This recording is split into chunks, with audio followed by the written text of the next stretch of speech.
Bonjour, dans cette vidéo, on va étudier le mouvement d'un électron dans un champ électrique, sa déflexion sur un écran. Le dispositif mis en place pour cela est composé d'un canot à électrons représenté sous cette forme, de deux plaques P1 et P2 verticales parallèles et perpendiculaires à l'axe du canot à électrons, deux plaques horizontales P3 et P4 équidistantes de D de l'axe des X de longueur L,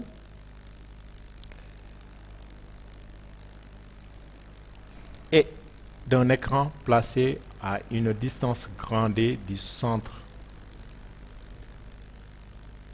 du champ électrique créé par P3 et P4. Un électron émis ici, pratiquement sans vitesse, va subir une accélération entre P1 et P2. Le champ accélérateur est alors doit être dirigé dans un sens. Généralement, les questions qui sont posées ici, c'est de déterminer le sens de E1, le sens donc du champ électrique créé par P1 et P2, les plaques P1 et P2, pour que l'électron soit accéléré entre P1 et P2. Ou bien de déterminer le signe de Vp1 moins Vp2 pour que l'électron soit accéléré.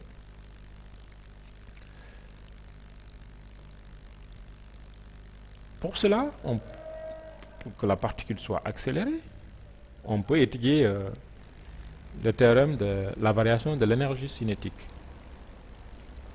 Le système, l'électron, étant soumis seulement à la force électrique, son poids étant négligeable devant celle-ci, la variation de l'énergie cinétique est alors positive, qui est égale au travail de la force électrique Q entre parenthèses Vp1 moins Vp2. Puisque cette variation est positive, Q, la charge d'un électron, est négative, alors Vp1 moins Vp2 est aussi négatif, pour que le produit soit positif. C'est une méthode. On peut utiliser d'autres méthodes du genre commenter simplement que la particule peut être attirée par la plaque de signe contraire et rejetée par la plaque de même signe. Alors ici, E1 est dirigé de P2 vers P1 pour qu'il y ait accélération. Il est aussi posé la question suivante, c'est de déterminer la nature du mouvement entre Vp1 et Vp2. Évidemment, puisque ça arrive ici, ça part d'une vitesse nulle et arrive ici avec une vitesse non nulle, il y a une variation, mouvement rectiligne uniformément varié. Déterminer donc l'équation de la trajectoire, l'équation horaire, de déterminer la vitesse d'arrivée ici. Donc, il faut s'attendre à ces types de questions. Donc, quand vous avez à étudier donc l'accélération de la particule donc dans la chambre accélératrice, composée donc des plaques P1 et P2, voilà en général donc les questions. La particule, une fois accélérée, va entrer dans un deuxième champ E2 créé par P3 et P4. D'accord? Ainsi, il va y avoir une déviation qu'on appelle une déflexion électrique.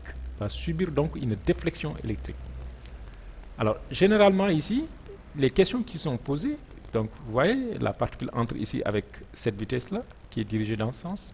La force électrique, vous voyez, maintenant a changé, est dirigée donc de P4 vers P3, puisque le champ est dirigé donc de P3 vers P4, puisque F est égal à QE, Q étant négatif, donc F et E sont de sens contraire sont coordonnées et de sens contraire. Donc la déviation se fait vers la plaque P3. Donc généralement, on demande de déterminer la nature de du mouvement et de la trajectoire de la particule entre P3 et P4. Donc c'est un mouvement parabolique qui entre avec une vitesse horizontale. Donc on trouvera donc les équations horaires d'abord en premier lieu. Vous appliquez donc le théorème du centre d'inertie. F égale ma. Vous montrez que A est égal à QE sur M. Donc une constante, mouvement uniformément varié. D'accord? Donc, déterminer l'équation de la trajectoire, c'est une question qui est posée. Donc, la trajectoire, ici, vous remarquez que la trajectoire est parabolique. Et une fois sortie, si la tension appliquée permet donc à l'électron de sortir, une fois sorti, le mouvement de la particule va être un mouvement rectiligne uniforme. Une particule libre se déplace toujours en mouvement rectiligne uniforme. Une particule qui n'est soumise à aucune force, n'est-ce pas, se déplace toujours en ligne droite avec un mouvement uniforme. D'accord. Donc au-delà du champ E2, ici, entre les plaques P3 et P4 et l'écran, il n'y a aucune force, il y a de l'espace, c'est le vide. Et les particules se déplacent en ligne droite.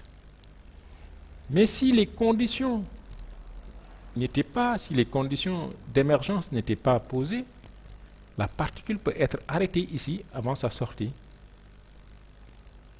N'est-ce pas? Les particules, les électrons en général sont arrêtés par des feuilles simples là, de quelques millimètres. Donc c'est très facile donc, de les arrêter. N'est-ce pas? Donc là, pour qu'il y ait émergence, il faut que la tension puisse être réglée en sorte donc, de pouvoir que le point de sortie, son ordonnée soit inférieur à l'ordonnée donc de la plaque supérieure ou de la plaque inférieure. Donc soit compris entre cet espace-là, entre D sur 2 et moins D sur 2 et D sur 2. D'accord? Et que la longueur, n'est-ce pas, c'est-à-dire le X, soit égal à la longueur des plaques. Donc l'abscisse de sortie soit égal à la longueur des plaques si on se repère si on fait donc le repérage comme ça, l'origine du mouvement ici se fait pratiquement au point d'entrée, d'accord, dans le champ électrique. Alors, donc voilà. Maintenant, une fois l'électron sur l'écran,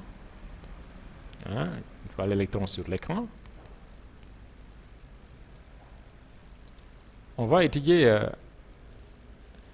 la distance entre le point d'impact et l'axe des X, c'est-à-dire l'axe donc du canal à électrons. Cette distance-là, c'est ce qu'on appelle la déflexion électrique.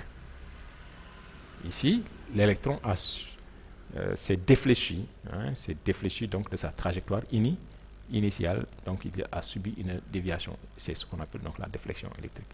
Pour cela, on va s'accorder quelques commodités, n'est-ce pas, du genre faire une représentation comme ça, n'est-ce pas, une représentation plane. Donc vous savez, donc la ligne droite au point de sortie, donc la ligne droite va être tangent à la trajectoire parabolique et va passer par le centre, n'est-ce pas, de E2, par le centre donc du condensateur créé par P3 et P4, le champ électrique, le milieu donc du champ électrique. Donc la trajectoire à la sortie va être tangent donc à la parabole et va passer.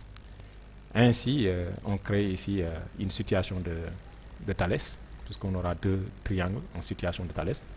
On peut appliquer facilement tangente d'alpha, c'est côté opposé sur côté adjacent.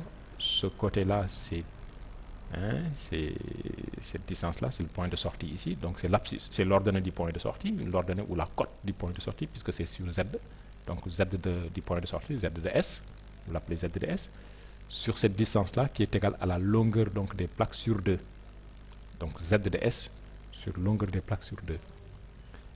Et on peut aussi dire que c'est égal aussi à Z max, si vous voulez, donc la déflexion, on l'appelle parfois Y max ou Z max, divisé aussi par grand D. Grand D, c'est la distance entre le centre de E2 et l'écran. Alors, cette vidéo se veut un petit peu illustratif. On cultive un petit peu l'observation. Les calculs et les méthodes de calcul sont généralement réservés lors des TD aux professeurs, n'est-ce pas? Vous pouvez visualiser donc la vidéo sous tous les angles pour pouvoir, n'est-ce pas, savoir déterminer donc la déflexion électrique. C'est une illustration du CDI à EDEC présentée par M. Lee. Merci.